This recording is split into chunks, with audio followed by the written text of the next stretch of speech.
എം.ആർ. അഭിലാഷ്, ഇവിടെ ഉണ്ടായിരിക്കുന്ന വീഴ്ചകൾ എന്തൊക്കെയാണ്? ശ്രീ മഞ്ജുഷ്, ഇത് വളരെ ഹാർട്ട് വാമിംഗ് ആയിട്ടുള്ളതാണ് ശ്രീ അഡ്വക്കേറ്റ് ബലദേവ് സച്ചിദാനന്ദന്റെ ഈ വിഷയത്തെ സംബന്ധിച്ചിട്ടുള്ള പ്രതികരണം. കാരണം ഇടതുപക്ഷ സർക്കാരിനെ എപ്പോഴും അതിനെ ഒരു സിമ്പത്തറ്റിക് ആയിട്ട് ഡെവലപ്മെന്റ്സിനെ വിശകലനം ചെയ്യുന്ന അദ്ദേഹത്തിന് പോലും പൊതു താല്പര്യത്തിന്റെ വെളിച്ചത്തിൽ ഈ ഒരു വിഷയത്തിനെ വളരെ നിഷ്പക്ഷമായിട്ട് വിശകലനം ചെയ്യാനുള്ള ഒരു മനസ്സ് വന്നു എന്നുള്ളത്, എങ്ങനെയാണ് ജനങ്ങൾ ഈ വിഷയത്തോട് പ്രതികരിക്കുന്നത്, എങ്ങനെ ജനമനസ്സിൽ ഈ വിഷയത്തിന്റെ പ്രാധാന്യം എങ്ങനെയാണെന്ന് അദ്ദേഹത്തിന് മനസ്സിലാക്കാൻ കഴിഞ്ഞു എന്നുള്ളതാണ്. ഇവിടെ നേരത്തെ ശ്രീ യുവരാജ് ഇതിനെ സംബന്ധിച്ച് ഫോളോ ഔട്ട്സിനെ കുറിച്ച് അക്കവിട്ട് പറയുകയുണ്ടായി. ഇത് വളരെ വ്യക്തമല്ലേ, അകത്തു നിന്നും പുറത്തു നിന്നുമുള്ള സപ്പോർട്ട് സിസ്റ്റംസ് ഇല്ലാതെ ഒരിക്കലും ഇത്തരത്തിലൊരു കൊടും കുറ്റവാളിക്ക് പുറത്തിറങ്ങുവാൻ കഴിയുകയില്ല. ഇത്രയും നാള് കണ്ണടച്ച് ജയിലധികൃതർ നിന്നു, അല്ലെങ്കിൽ അതിനെ എയ്ഡ് ചെയ്തു എന്നുള്ളത് ഒരു വലിയ ക്രിമിനൽ ഒഫൻസ് തന്നെയാണ്. എങ്ങനെ ഈ ആക്സോ ബ്ലേഡ് എങ്ങനെ സംഘടിപ്പിച്ചു, ഇതിനെന്താ മറുപടി ഉള്ളത്? പിന്നെ അത് മാത്രമല്ല, അദ്ദേഹത്തിന്റെ ഭക്ഷണ ശൈലിയിൽ വന്ന മാറ്റവും, ആരോഗ്യ ദൃഢഗാത്രനായിരുന്ന ഒരു വ്യക്തി ജയിൽ ചാടുവാനുള്ള, മതിൽ ചാടി കിടക്കുവാനുള്ള പ്രിപ്പറേഷന്റെ ഭാഗമായിട്ട് അദ്ദേഹം ഒരു സ്ഥൂല ശരീരനായി മാറി. അപ്പം ആഴ്ചകളോളം നീണ്ടു നിന്ന ഈ പ്രിപ്പറേഷൻ വളരെ വിജിലന്റ് ആയിട്ടിരിക്കുന്ന ജയിൽ ഉദ്യോഗസ്ഥർ ഇതൊന്നും ശ്രദ്ധിച്ചില്ല എന്ന് പറയുന്നത്, അവർക്കത് മനസ്സിലാക്കാൻ കഴിഞ്ഞില്ല എന്ന് പറയുന്നത് ഒരു തരത്തിലും സ്വീകാര്യമല്ല. പ്രത്യേകിച്ചും ഇത്ര ഒരു ഹൈ സെക്യൂരിറ്റി ജയിലായിട്ടുള്ള കണ്ണൂർ സെൻട്രൽ ജയിലിൽ നിന്ന് കാലാകാലങ്ങളായി സ്വാധീനം ഉപയോഗിച്ച്, രാഷ്ട്രീയപരമായിട്ടുള്ള കണക്ട് ഉപയോഗിച്ച്, ഹൈ സെക്യൂരിറ്റി ജയിലാണെങ്കിൽ പോലും അവിടെ കൺവിക്റ്റ് ആയിട്ടുള്ള ആൾക്കാർ വിഹരിക്കുന്നത് നമുക്കെല്ലാം അറിയാവുന്ന കാര്യമാണ്. ശരിക്ക് വൈകിയ വേളയിലെങ്കിലും രാഷ്ട്രീയ നേതൃത്വം ഒരു പബ്ലിക് ഇൻട്രസ്റ്റ് ഇതിനകത്തുണ്ട് എന്നുള്ളത് റെക്കഗ്നൈസ് ചെയ്തുകൊണ്ട് ഒരു ശുദ്ധീകരണത്തിന് വേണ്ടി തയ്യാറാകണം.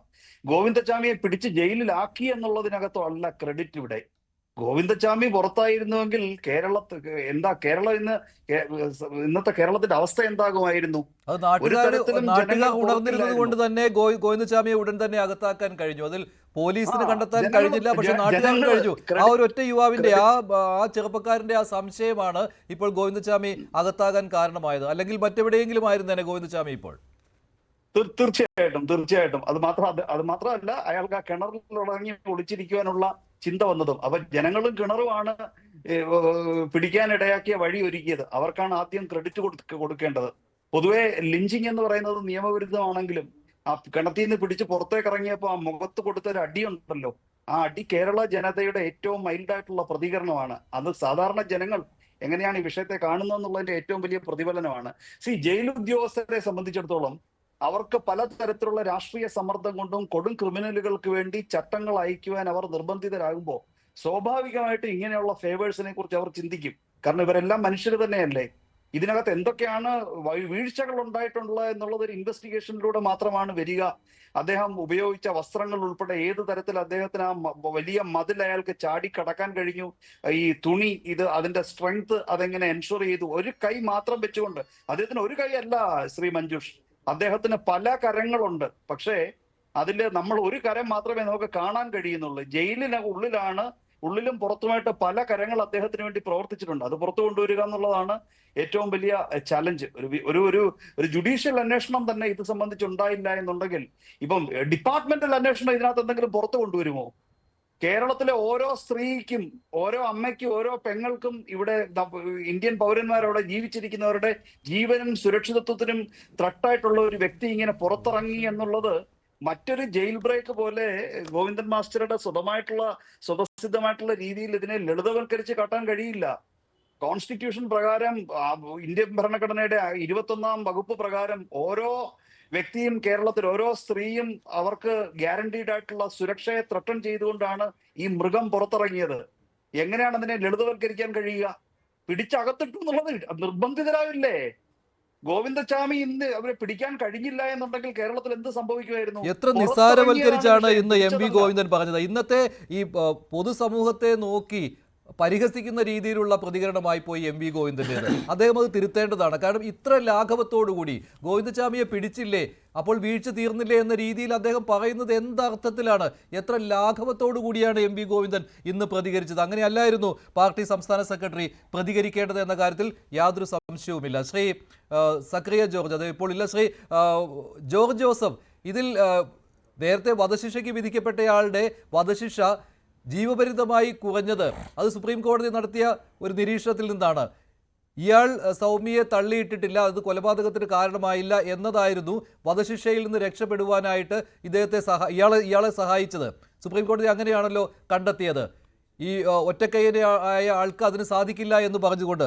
പക്ഷേ അതിശക്തനായ ഒരാളാണ് ഗോവിന്ദച്ചാമി എന്ന് ഇന്നത്തെ ആ ദൃശ്യങ്ങൾ തന്നെ തെളിയിക്കുന്നതാണ്. മാത്രമല്ല, ഇയാളെ അന്ന് അറസ്റ്റ് ചെയ്ത പോലീസ് ഉദ്യോഗസ്ഥൻ അഷ്റഫ് പറഞ്ഞത് എത്രയും പെട്ടെന്ന് ഇയാളെ അകത്താക്കുക, അല്ലെങ്കിൽ ഇയാൾ എന്തൊക്കെ ചെയ്തു കൂട്ടുമെന്ന് പറയാൻ പറ്റുകയില്ല, ഞങ്ങളതിൽ അനുഭവസ്ഥരാണ് എന്നാണ്. അപ്പോൾ ആ പോലീസ് ഓഫീസർ നൽകിയ മുന്നറിയിപ്പ് അത് കേരളം ഞെട്ടലോടെയാണ് രാവിലെ കേട്ടത്. പക്ഷെ ആ ജാഗ്രത പോലും ജയിലിലെ ജീവനക്കാർക്ക് ഇല്ല എന്നല്ലേ ഇത് തെളിയിക്കുന്നത്?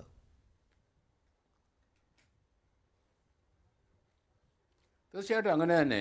കാരണം നമ്മളൊക്കെ ഈ വാർത്ത കേട്ടപ്പം തന്നെ ഞെട്ടിപ്പോയി. കാരണം അയാൾ എന്താ ചെയ്യാൻ പോകുന്നതെന്ന് നമുക്കറിയത്തില്ല. എവിടെയെങ്കിലും അടുത്ത ആളെ ഞാൻ പ്രതീക്ഷിച്ചത് ഇയാളെ പിടിക്കാൻ സാധിക്കില്ല എന്നാണ് ഞാൻ കരുതുന്നത്. കാരണം നേരത്തെ ഒരു ജയിൽ ചാട്ടം ഞങ്ങളൊക്കെ കണ്ടു അന്വേഷിച്ചുള്ളതുകൊണ്ട് അവിടുന്ന് ഒരു ഏകദേശം 1 കിലോമീറ്റർ 2 കിലോമീറ്റർ ചെന്ന് കഴിഞ്ഞാൽ റെയിൽവേ ട്രാക്കിൽ ചെന്ന് ഇയാൾ കയറിപ്പോയി കഴിഞ്ഞാൽ കേരളം വിട്ടുപോകും, ഇയാളെ കിട്ടില്ല. അതേസമയത്ത് ഇയാളിനി ആ സൗമ്യയുടെ അമ്മയെ എന്തെങ്കിലും രീതി, കാരണം അവരല്ലേ മൊഴി പറഞ്ഞു കഴിഞ്ഞാൽ ഇപ്പോൾ അകത്ത് തൂക്കിക്കൊല വരെ വിധിക്കാനുള്ള കാരണം അവരുടെ ശക്തമായ മൊഴി ഉണ്ടായിരുന്നു ആ കാര്യത്തിൽ. അവർക്ക് വലിയ അപകടം പറ്റുമെന്നാണ് എനിക്ക് തോന്നിപ്പോയി. അത് നമ്മൾ പറഞ്ഞില്ലെന്നേ ഉള്ളൂ. കാരണം ഇവൻ എങ്ങനെയാണ് എന്താണ് പ്രവർത്തിക്കുന്നത് നമുക്ക് ആർക്കും പറ്റില്ല. മുറിക്കയ്യനാണ് എന്ന് പറഞ്ഞെങ്കിൽ തന്നെയും അതിൻ്റെ ശക്തി എന്താണെന്ന് നമ്മൾ കണ്ടു. അവിടുന്ന് അയാളുടെ ബോഡിയുടെ ഷേപ്പ് നമ്മൾ കണ്ടു. കാരണം അയാൾ ചെയ്യാൻ കഴിയുന്ന സാധാരണയുള്ള ഒരാളിനേക്കാളും ഇരട്ടി ശക്തി മനസ്സുള്ള ആളാണ്. അതാണ് അയാളുടെ പ്രവൃത്തിയുടെ ഇതുവരെ നമ്മൾ മനസ്സിലാക്കിയിരിക്കുന്നത്. അതുകൊണ്ട് ഇതുപോലുള്ള ആളെ പുറത്തേക്ക് ഇറക്കി വിടുന്നത് അല്ലെങ്കിൽ അയാൾ ചാടിപ്പോകുന്നത് വളരെ സമൂഹത്തിന് വളരെ ഡേഞ്ചറസ് ആണ്. രാവിലെ ഇയാൾ പുറത്തിറങ്ങാൻ സമയമായി കഴിഞ്ഞിരുന്നു അല്ലേ? ഏതാണ്ട് ആ സമയമായി കഴിഞ്ഞിരുന്നു.